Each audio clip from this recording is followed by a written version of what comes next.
Welcome to Sydney, Australia. This is where I do most of my coaching. This is where I live full time. I'm not traveling throughout Asia at all. I have only done a few little trips over there. I have had quite a few guys reach out to me and ask about coaching in certain Asian countries, but I've only done a few trips over there. I do the majority of my coaching here in Sydney, Australia. Top link in the description. Check out my website if you want to check out 300 blog posts on game, cold approach, relationship advice. And I recommend, if you want to learn a little bit more about myself, check out my book, The Disabled Casanova. It's a nice name, I think. Check that out. But anyway, for you guys at home, there was a study that I discovered that I thought was quite interesting, and hopefully you guys can hear me quite well. I read a few of your comments, and a few of you guys were saying that it wasn't loud enough. So hopefully this is loud enough. Hopefully this works. But there was a really fascinating study, I think, that was related to cold approach that I want to talk about, where there were a lineup of men, right? And we had women look at the men and decide who they thought were more attractive. And they chose attractive, sort of slim guys with like a V. Maybe you would call them more of the tall, slim, swimmer's physique type of guys that have kind of a not necessarily the pretty boy male model, but along those lines to some extent. This is what women found more attractive, okay? Keep that in mind, it's really important. Then we had a bunch of guys come in and look at the same lineup of men and decide or choose which men they thought got laid the most, because this is one of the metrics for the type of a successful man. He's mating a lot, right? Just 1 second. Gotta hold this up. That's probably better. Who knows? How about that? That's a good little spot. So what happened was, the men, when they were choosing which men they thought got laid the most and were the most successful, they chose men who were deemed to be massive and less really intimidating, big men that look like they could fight, look like they could enter any room and, like a barbarian, just take over the room and take the girl, right?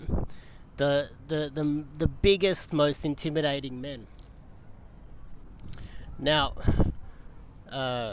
this was very interesting to me. I think this is a bit of a lesson for you guys out there learning cold approach, because one thing that I did learn from that was that the majority of the lays, unless it's Tinder of course, because girls will choose the pretty boys, the majority of the lays for those good looking men or massive men were arguably, because this is the way I read it, the larger big guys were less scared to approach girls, and even though they weren't the number one choice for the women, so the women might, let's just say they're in a nightclub and there's a massive dude there, right? Massive dude, the biggest dude in the nightclub, big scary dude.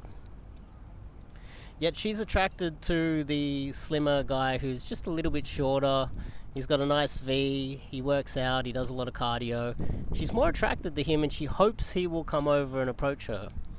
But she finds herself,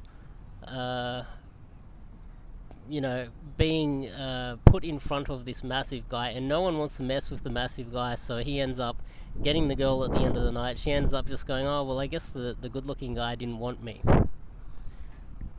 That's kind of my analysis of the situation. Let me know what you think in the comments.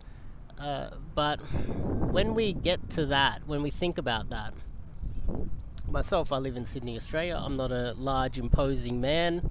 I'm about 5'8", if anything. I've had a few hip replacements. That's why I say check out my book, The Disabled Casanova. It's on the website. Go to the About page on my website.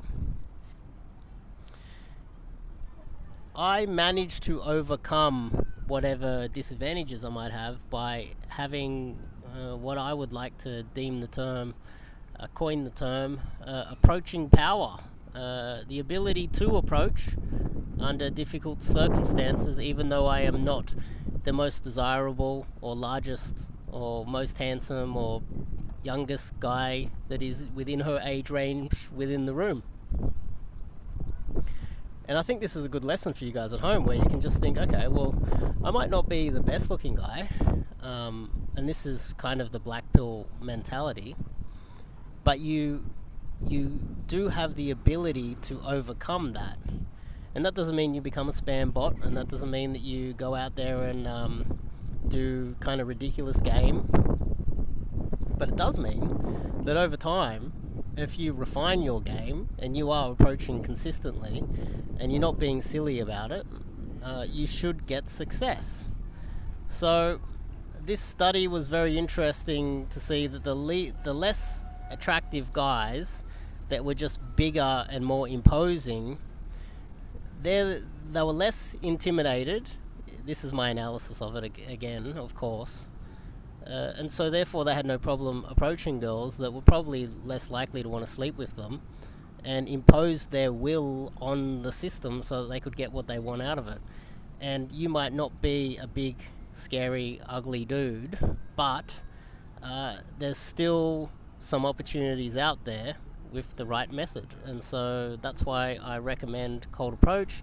It is the hack for the majority of men out there.